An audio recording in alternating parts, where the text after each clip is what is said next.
Every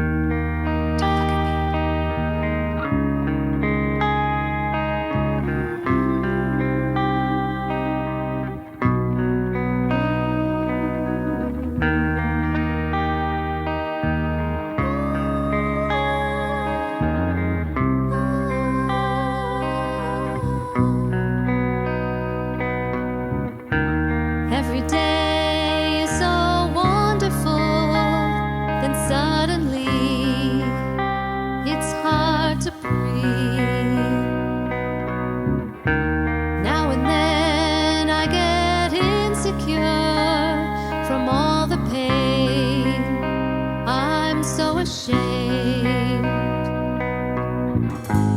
I am beautiful no matter what they say. Words can't bring me down.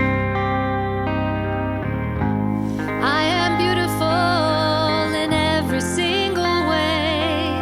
Yes, words can't bring me down. Oh no. So don't you bring me down today.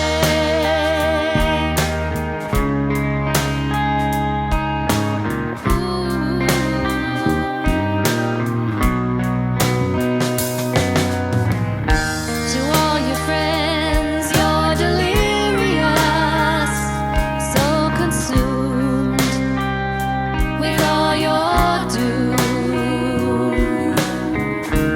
trying hard to fill the emptiness. Peace is gone, left the puzzle undone. You are beautiful no matter what they say.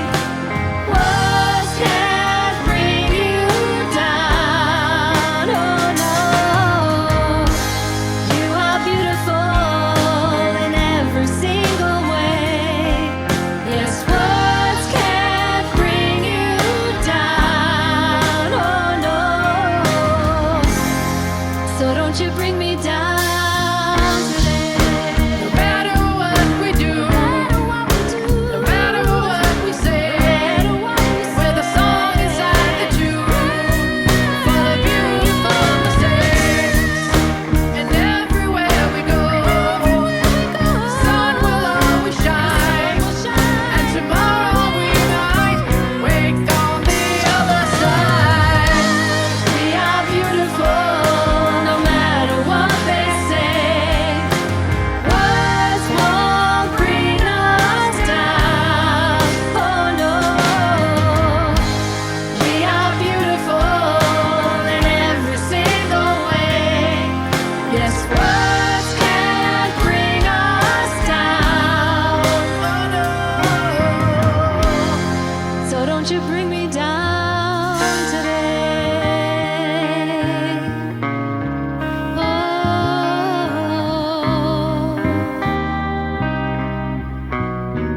don't you bring me down today.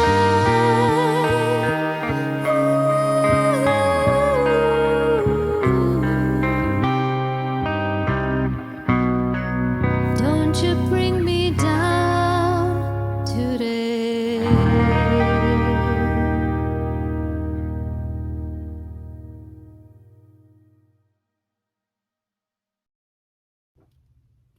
Good morning, and welcome to Unitarian Universalist Church West. I'm Lori Bodie, and it's a privilege for me to serve on your board of trustees. And the pronouns that I use for myself are she and her. This is my third year on the board, and I'm currently serving as the past president. Most recently, I've been very involved in our ministerial transitions process. Today's service offers wonderful music performed by our very own Kaleidoscope Band. We also have a very special Worship for All Ages segment that's presented by Reverend Denise Cawley and her son Aiden. And we also have an inspiring UU Church West testimonial by new member John Etter. I'd like to draw your attention to a couple of important announcements. You can find these also in the latest edition of the e-news that went out on Thursday. So next Sunday, March the 13th, We will be in person in the church sanctuary. We will be in person. All right, so mark that down, and I hope to see all of you there. It's also time right now for UUCW's annual pledge drive, Together for Joy. So please join one of our wonderful hosts and Reverend Denise for a small group conversation about money, how we spend that money, and our UU values. It's a great time to ask questions about our finances and learn how your contribution, how every single contribution can make a difference. And we do all of this while connecting with one another, folks that we haven't seen in a long time. So please be sure to sign up for one of these cottage meetings at uucw.org/stewardship. So next Sunday, March the 13th, when we're in person, members of the board as well as members of the Interim Minister Search Committee will be hosting an in-person open session from 11:30 to 12:30, right in the church following the service.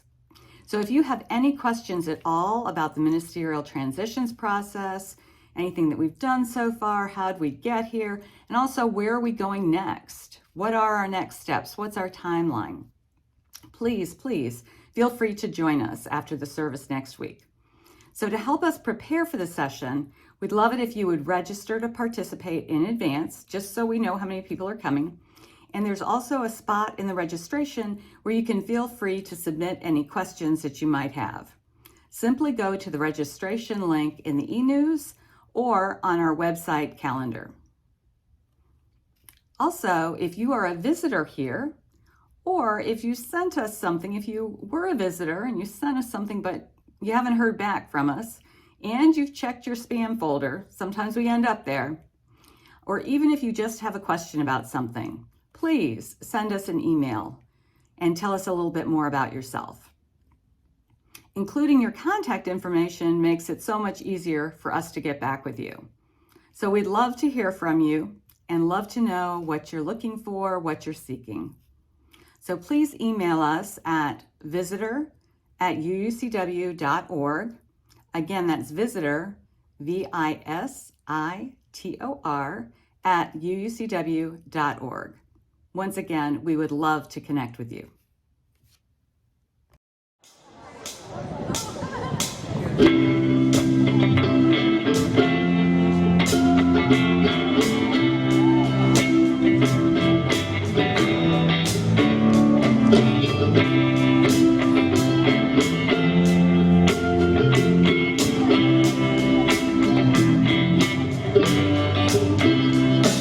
Sometimes in our lives, we all have pain, we all have sorrow. But if we are wise, we know that there's always tomorrow. When you're not strong, and I'll be your friend, I'll help you carry on. It won't be long till I'm gonna be somebody to lean on. Please swallow your pride if I have things you need to borrow. No one can fill all of your needs that you don't let go. When you're not strong, I'll be your friend. I'll help you carry on. It won't be long till I'm gonna be somebody to lean on. I'm your brother, we all need somebody to lean on. Just might have a problem that you understand. We all need somebody to lean on. If there is a load you have to bear that you can't carry, I'm right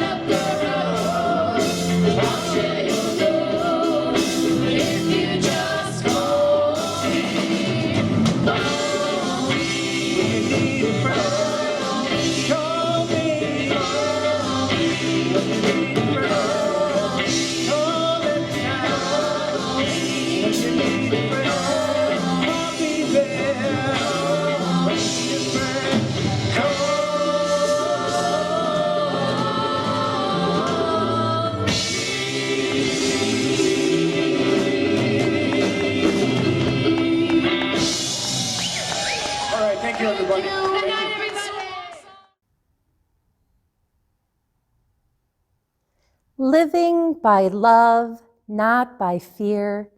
This is the goal of beloved community. A community where no one is oppressed or exploited.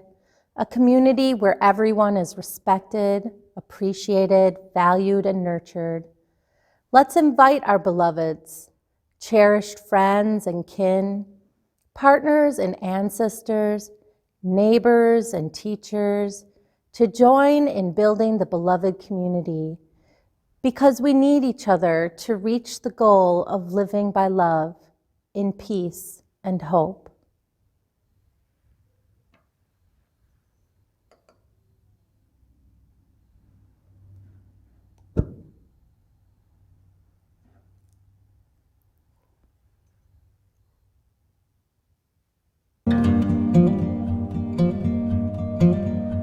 I'm Denise, and I'm a Unitarian Universalist minister, and this is my son, Aiden, and I am also a Unitarian Universalist.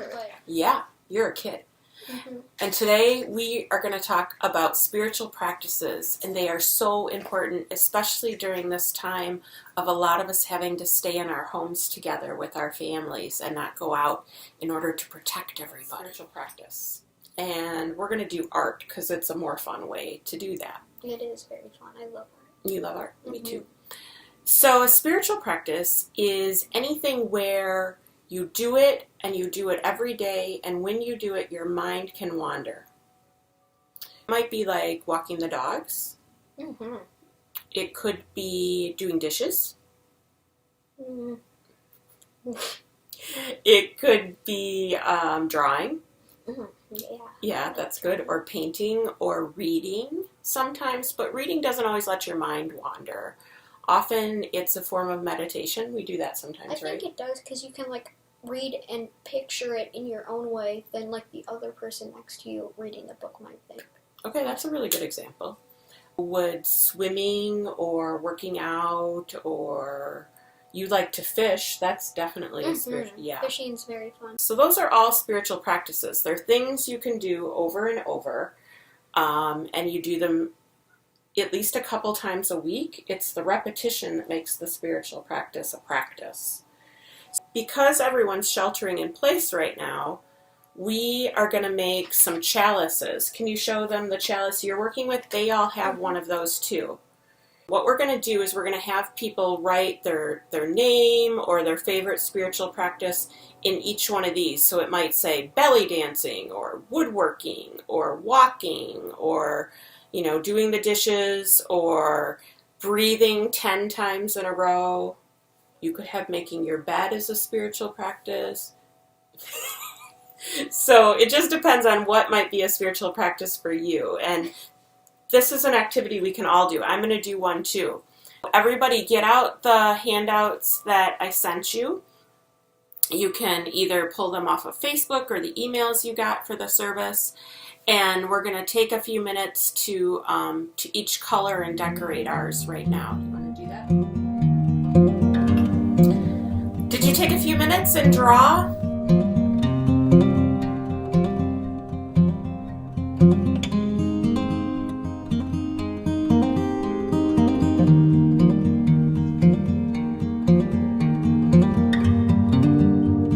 I know some of you have done this exercise before church, and kids, I need to make sure you tell your grown-ups they have to do this exercise too, right? Mm-hmm. Yeah, because all the grown-ups that have done it with their kids ended up really enjoying it, and we're going to show you some pictures of those.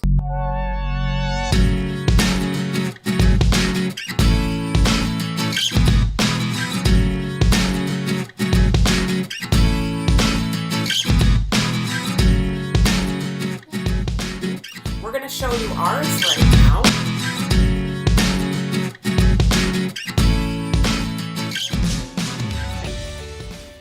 I should go first? This is mine.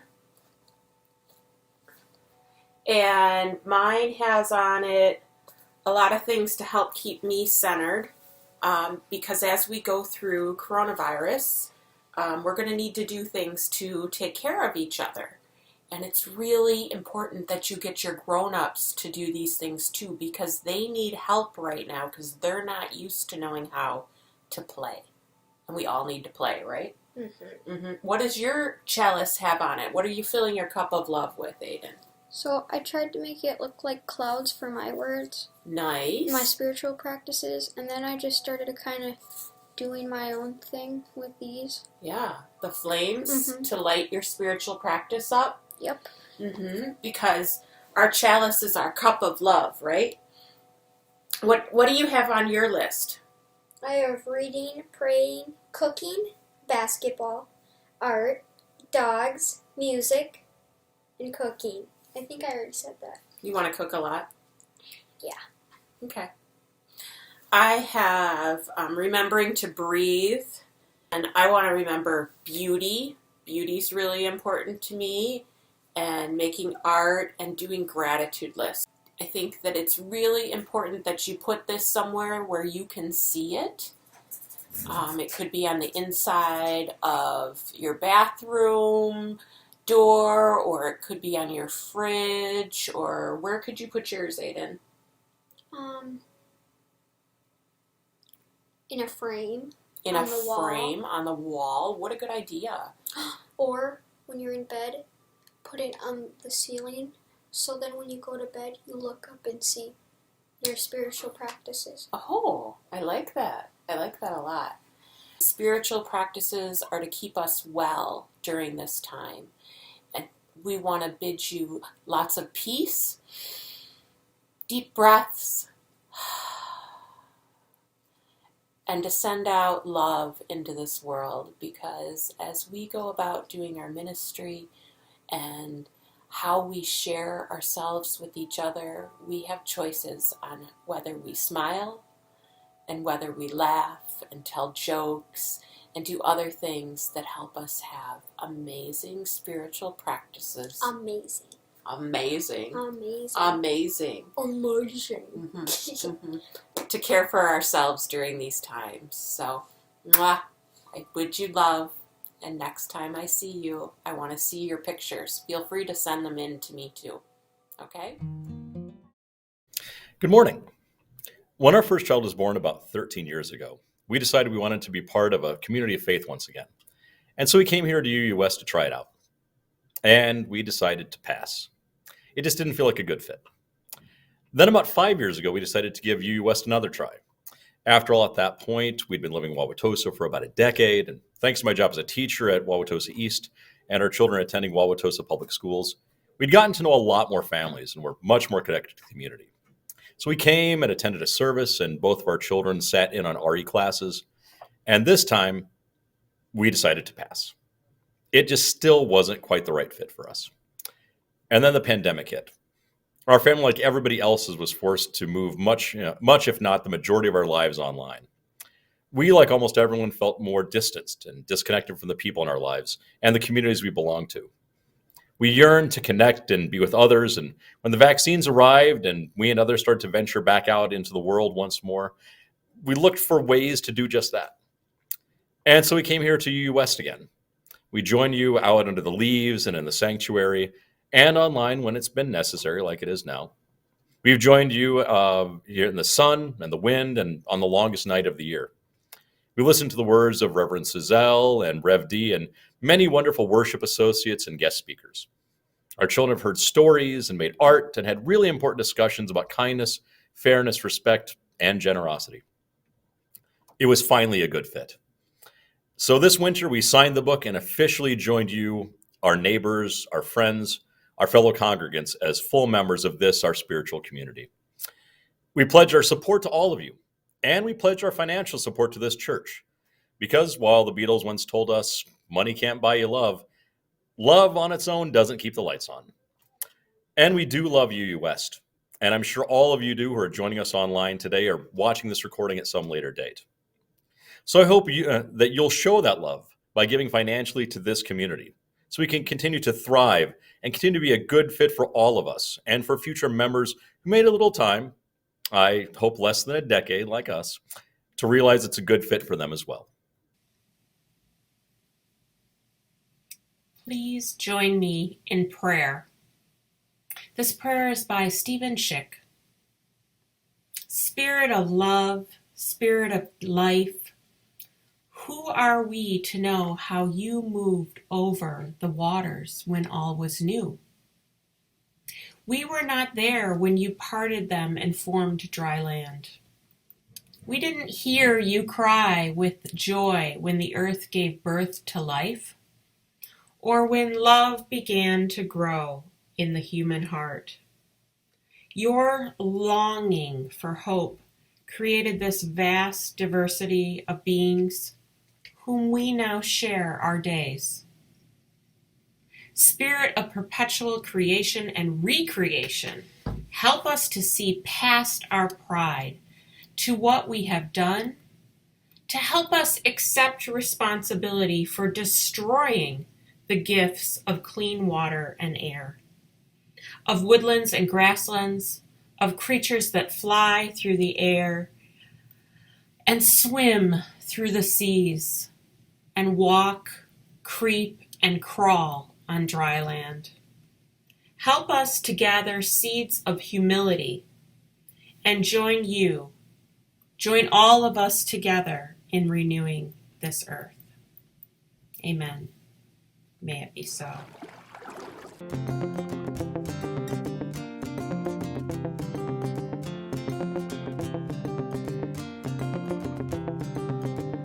Galileo's head was on the block.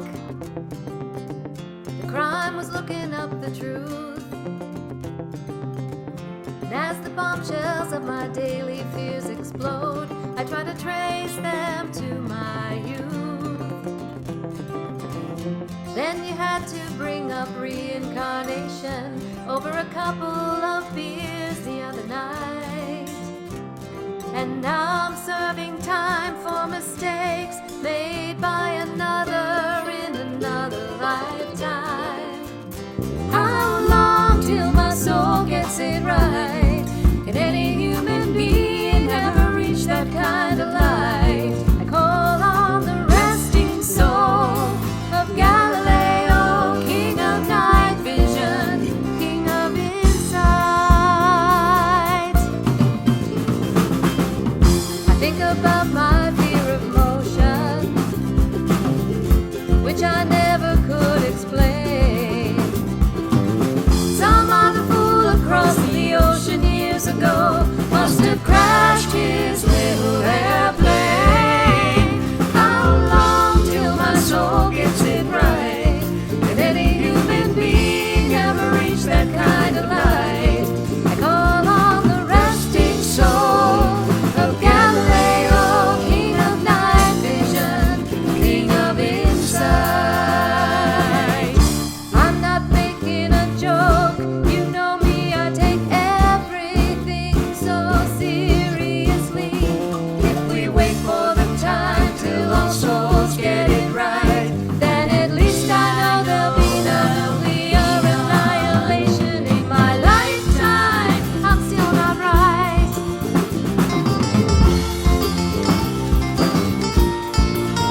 When my son was born, many people visited and often were full of advice. Much of the guidance I received was kind and helpful. One person in particular came to visit, an old professor of mine, who gave me a lesson I will never forget. I'm going to share it with you now. Her story is one I have told over and over and over. During her visit, we walked around my home. I showed her the quilts and the baby clothes and the decor that I had made for my baby. She held our son, rocking and talking to him. She then looked at my wife and I and said, "I can tell by who you are and how you do everything else that you are going to be first-class moms. You will go on all the field trips, you will make your own baby food, you're breastfeeding this child, you will be involved in all the homework and clubs. You will make big sacrifices in order to give him a great education and involve him in all the extracurricular activities he's interested in. I can see you're going to fully immerse yourselves in parenting. And I'm going to tell you something. You still need to take care of yourselves. You need to go on dates. You need to work out. You need to go on walks. Aim for pathetic. Pathetic dates, pathetic walks, pathetic exercise. Have pathetic sex, she said. At least then you're doing those things. If you aim for pathetic, you can at least make time and approach them in ways that you can achieve. It'll be a lot easier. You might achieve more than pathetic. You might not. If your goal is pathetic, you will accomplish it.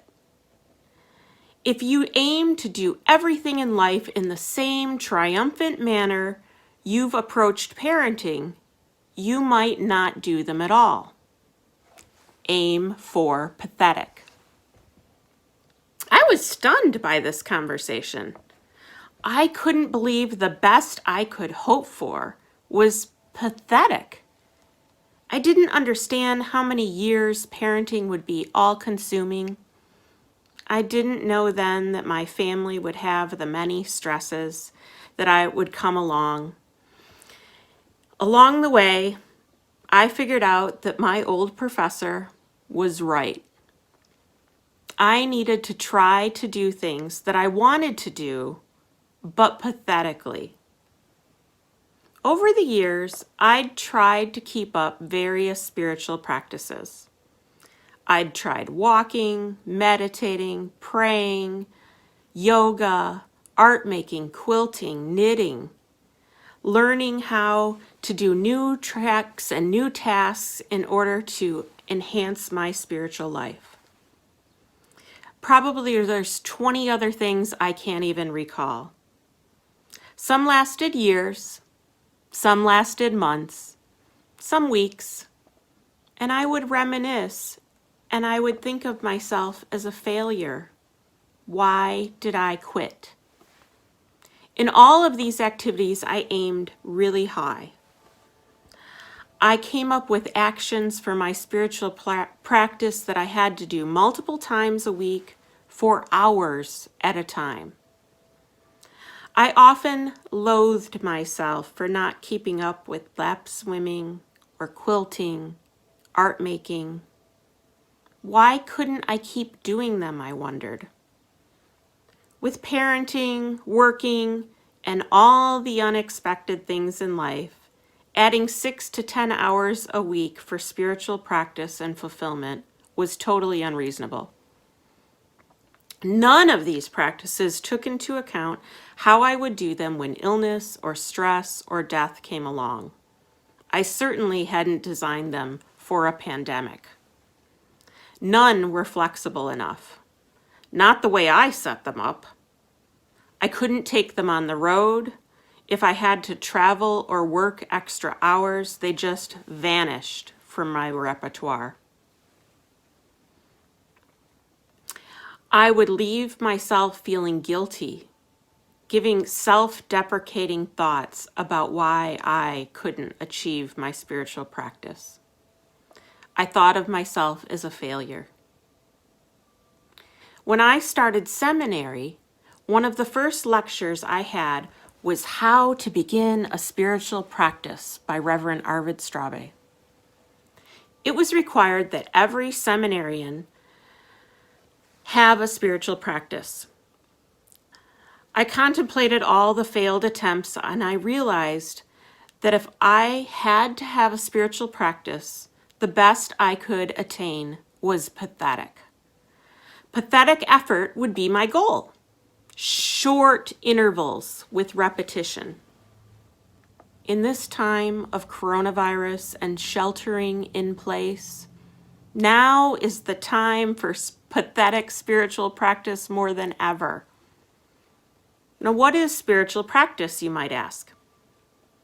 Spiritual practice is an activity where your mind can wander, where a repetition of sound or frequency of movement, prayer or meditation can allow your mind to go and exercise and let ideas come to it.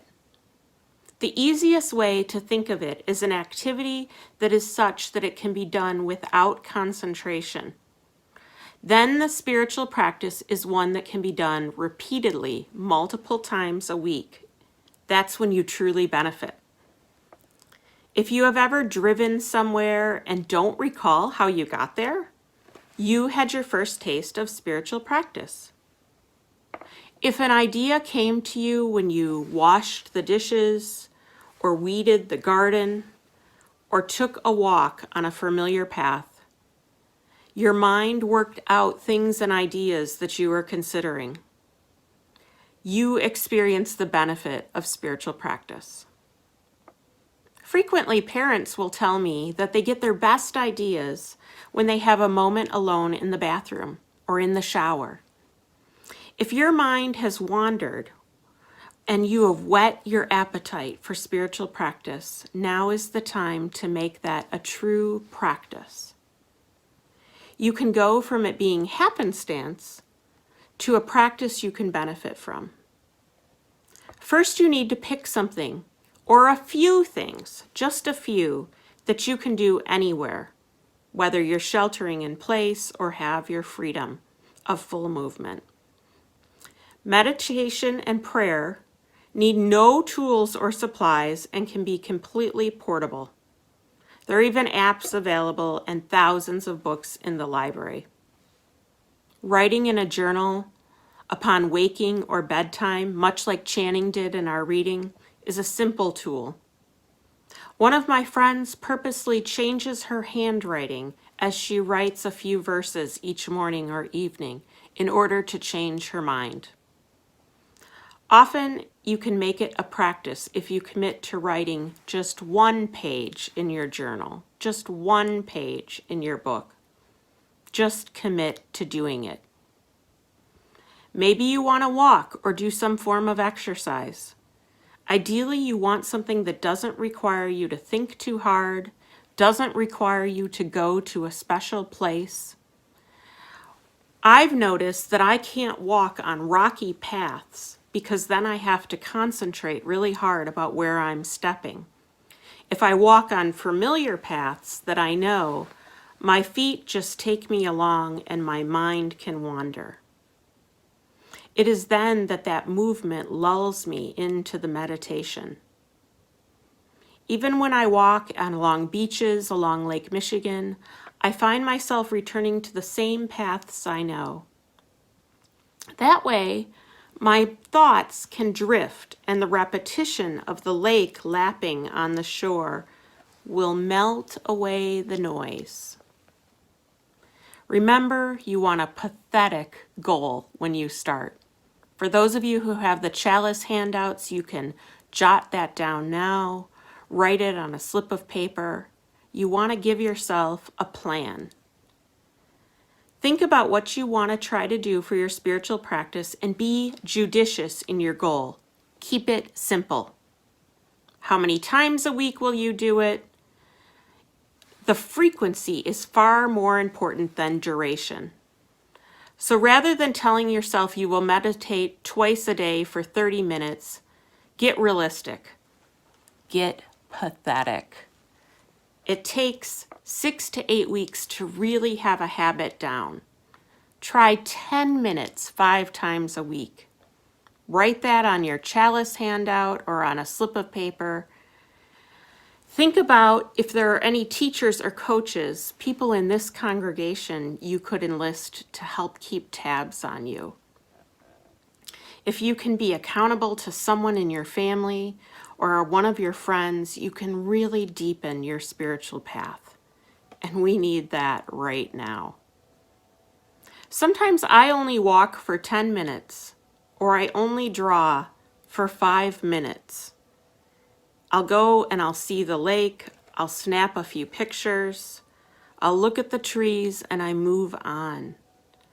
When I started my spiritual practice, I realized the more I did this, the more I grasped what I was doing.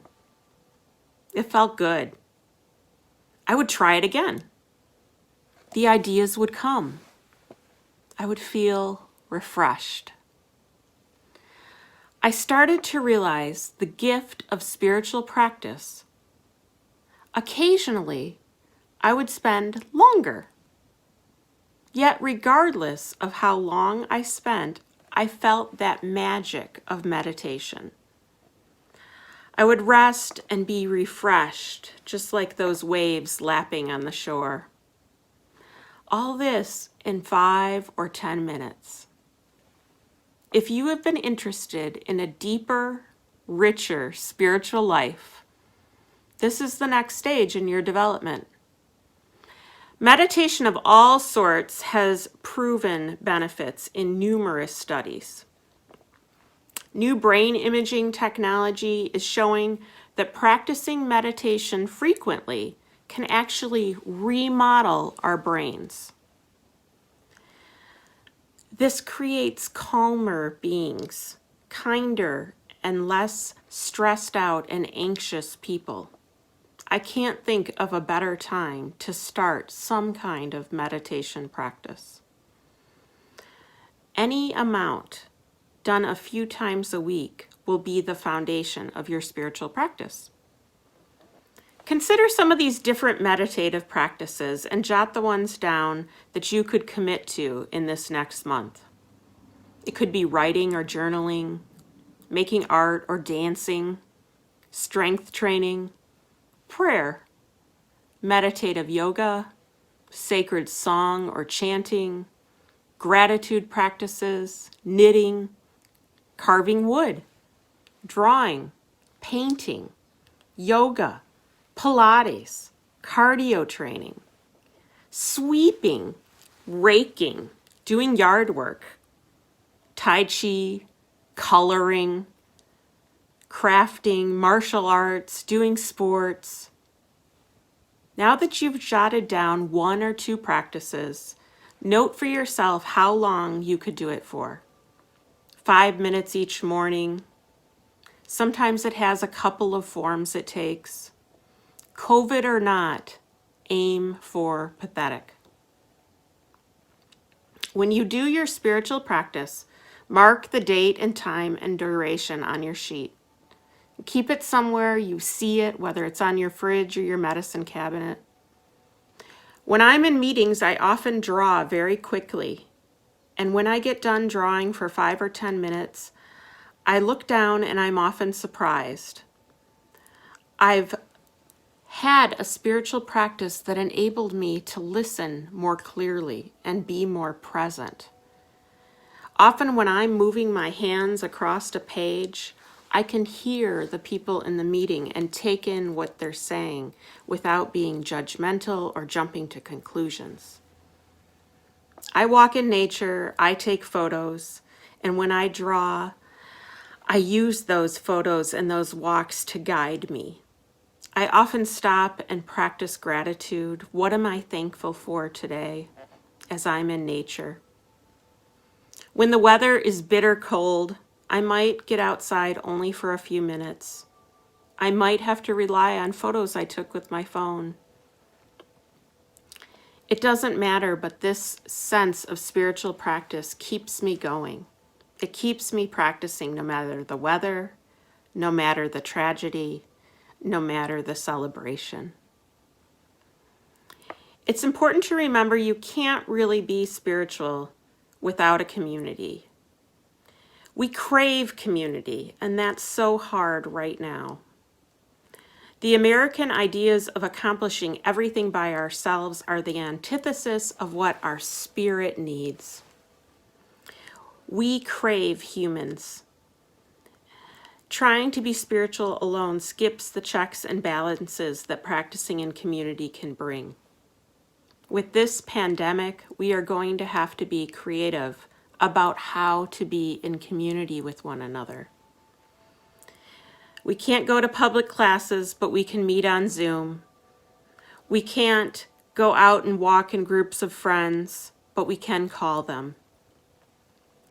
Can you put pictures of your walks or pictures of your knitting or your weightlifting onto social media and ask people to keep you accountable? Consider addressing your spiritual practice in your chalice circles or covenant groups. This community that you're in right here, this is the best place for you to start with your spiritual practice. And we need these more than ever. Vietnamese Zen master Thich Nhat Hanh says, a lone practitioner is an ex-practitioner. Sometimes I create an altar to guide me in my spiritual practice, and that doesn't have to be elaborate either. Put a few things on a table by your entrance. Put special mementos there. Authors Murphy and Leonard write in The Life We Are Given, when wisely pursued, such practices bestow countless blessings. If we do not obsess about their results, they make vehicles of grace, and they reveal unexpected treasures. In this, they often seem paradoxical. They require time, for example, but frequently make more time available to us. They also can slow time down and open us up to that timeless moment for which we have arisen. They require sacrifice, but they restore us. While demanding relinquishment of established patterns, they open us up to new love, new awareness, new energy. What we lose is replaced by new joy, new beauty, and new strength. They require effort, but they become effortless. Demanding commitment, they eventually proceed like second nature. They need a persistent will, but after a while, they flow unimpeded. Where they are hard to start, they eventually cannot be stopped. Where they are hard to start, eventually they cannot be stopped. I urge you to begin your spiritual practice today or recommit to one. Remember the advice of my old professor. Aim for pathetic. Spiritual enlightenment comes to us when we are in action, and ours is a faith of action. Even for just 5 minutes, aim for pathetic. The results will be, I promise you, anything but.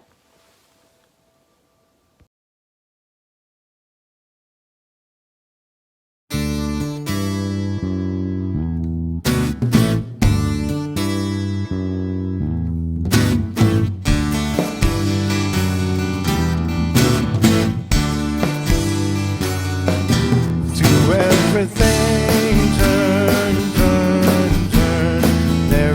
season turn, turn, turn, and a time to every purpose under heaven.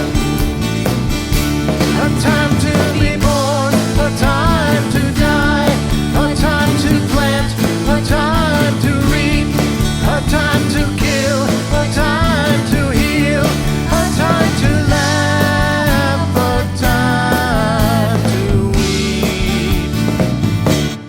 To everything turn, turn, turn.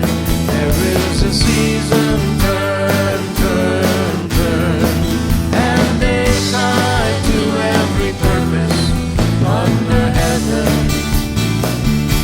A time to build up, a time to break down, a time to dance, a time to mourn, a time to cast away stones, a time to gather stones together.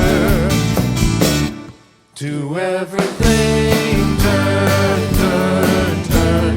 There is a season turn, turn, turn, and a time to every purpose under heaven. A time of love, a time of hate, a time of war, a time of peace, a time you may embrace, a time to refrain from embracing. To everything turn, turn, turn. There is a season turn, turn, turn, and a time to every purpose under heaven.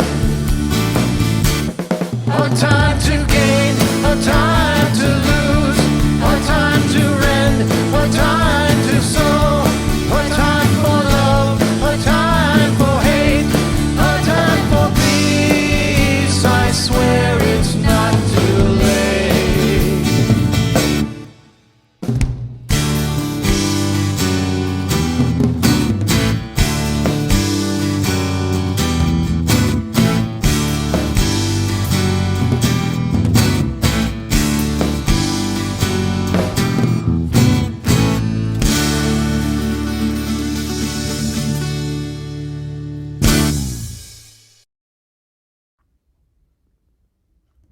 As each of you has heard on so many Sundays, our Split the Plate program is one that reaches forth with generosity and with caring. Every month, we as UUCW members and friends give half of all undesignated offering to a nonprofit local organization. Why?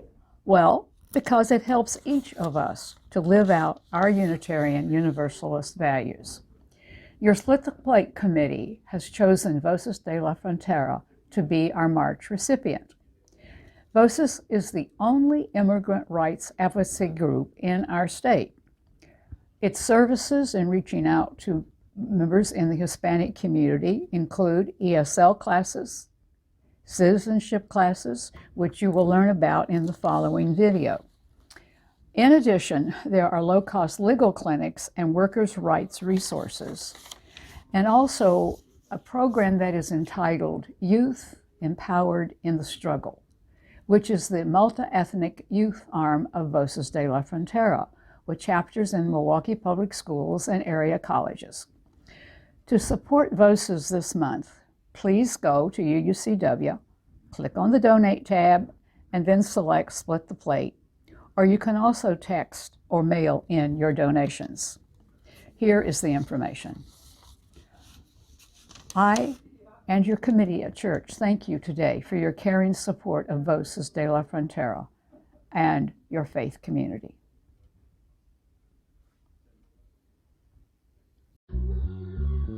Sometimes it's really hard to see the impact that you're making.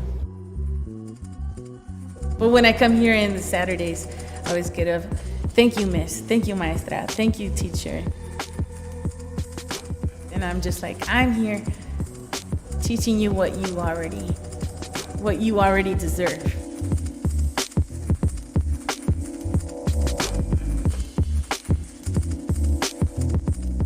This is probably going to be one of the first times that I see 3 of my students become citizens.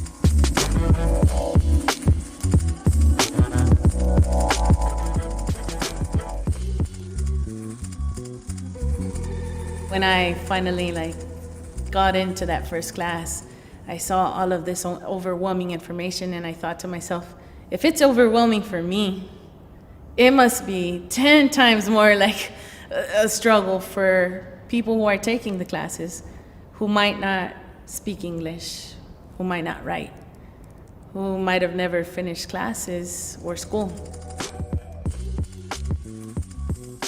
It's an open environment. Everybody's in a different level. Some people might not speak English, some people might not write English, but they're here. And at the end, they're gonna make it. You know?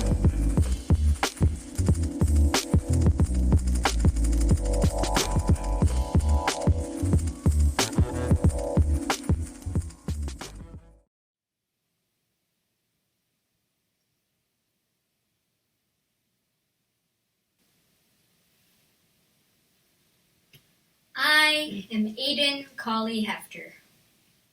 Let us heed the wisdom of poet J. Drew Lanham. As we extinguish this chalice, we know it is now time to unfurl the map, aim the compass well, 'cause true north does not lie. Dead reckon instead on reality.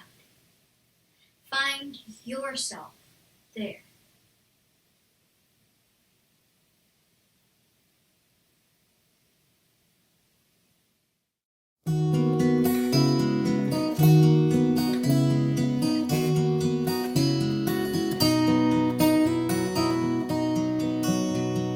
Yesterday a child came out to wander, caught a dragonfly inside a jar. Fearful when the sky was full of thunder, and tearful at the falling of a star. And the seasons, they go round and round, and the painted ponies go up and down. We're captive on a carousel of time. We can't return, we can only look behind from where we came, and go round and round and round in the circle game. Then the child moved 10 times round the seasons, skated over 10 clear frozen streams. Words like, when you're older, must appease him, and promises of someday make his dreams. And the seasons, they go round and round, and the painted ponies go up and down. We're captive on a carousel of time. We can't return, we can only look behind from where we came, and go round and round and round in the circle game. 16 springs and 16 summers gone now. Cartwheels turn to car wheels through the town. And they tell him, take your time, it won't be long now, till you drag your feet to slow the circle